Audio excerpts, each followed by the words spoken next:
आइए महत्वपूर्ण राष्ट्रीय समाचारों की चर्चा करें।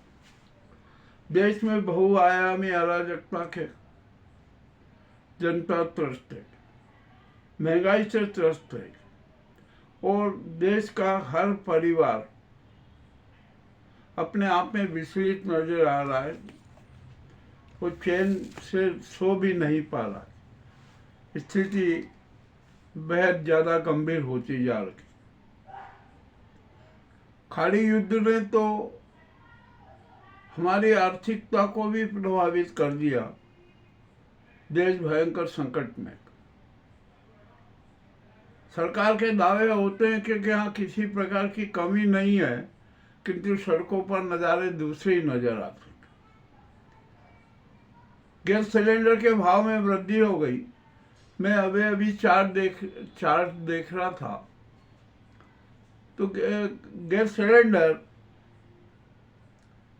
कहीं पर 1150, कहीं पर 1140, कहीं पर 1136, कहीं पर 1035, ऐसे ऐसे भाव चल रहे। तो आखिरकार जो सिलेंडर हमें 400 450 में मिलना था, अब वो 1100 1150 में मिल रहा है। तो जनता की जेब पे तो असर पड़ेगा ही ना। पेट्रोल डीजल भी महंगा हो गया, इतना महंगा हो गया कि हद से ज्यादा। मामला और भी गंभीर है और देश में तो शातिर अराजकता हो रही है। यहाँ पर अब जनता का कोई महत्व नहीं रहा। ये तानाशाही सरकार है ना, अपने ढंग से देश को चला रही है, देश को तबाह कर रही है। देश की विरासतें बेची जा रही, उद्योग बेचे जा रहे हैं और सिर्फ जो इसे गुजराती गैंग के जो धन सहयोगी है ना, अडानी, अंबानी और ये कारपोरेट्स, बस इनका ही फायदा हो रहा है। जनता को कोई लाभ नहीं मिल रहा है। अब और मामला बड़ा विचित्र हो गया। अब क्या किया जाए? महाराष्ट्र में अलग तरह की राजनीति चल रही है। हुआ ये कि शिंदे जो गठबंधन में है, एनडीए में है, उनकी शिवसेना को तोड़ने की पहल चल रही। जो शिवसेना के शिंदे गुट के विधायक है ना, उनके घरों पर छापे लगाए जा रहे हैं, उनके खिलाफ कार्रवाई की जा रही है और इस बात का एहसास शिंदे को हो गया। अब शिंदे से भी सहन नहीं हुआ, वे भी आक्रोशित हो गए और उन्होंने एक बयान दे दिया, आज ही बयान दिया कि मेरे साथ छेड़छाड़ी मत कीजिए। यदि मैंने अपनी जुबान खोल ली ना, तो मोदी अमित शाह की स्थिति बहुत बदतर हो जाएगी। मामला बड़ा विशेष है। भैया ऐसी कौन सी बातें हैं इनकी? तो खोल ही दो ना। सत्य छिपाने का भी क्या फायदा? और सत्य को छुपाना भी अपराध होता था।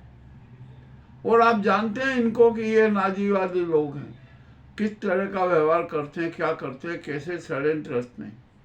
ये तो शिवसेना शिंदे गुट को भी खत्म कर देंगे। जेडीयू का क्या हाल किया पता है?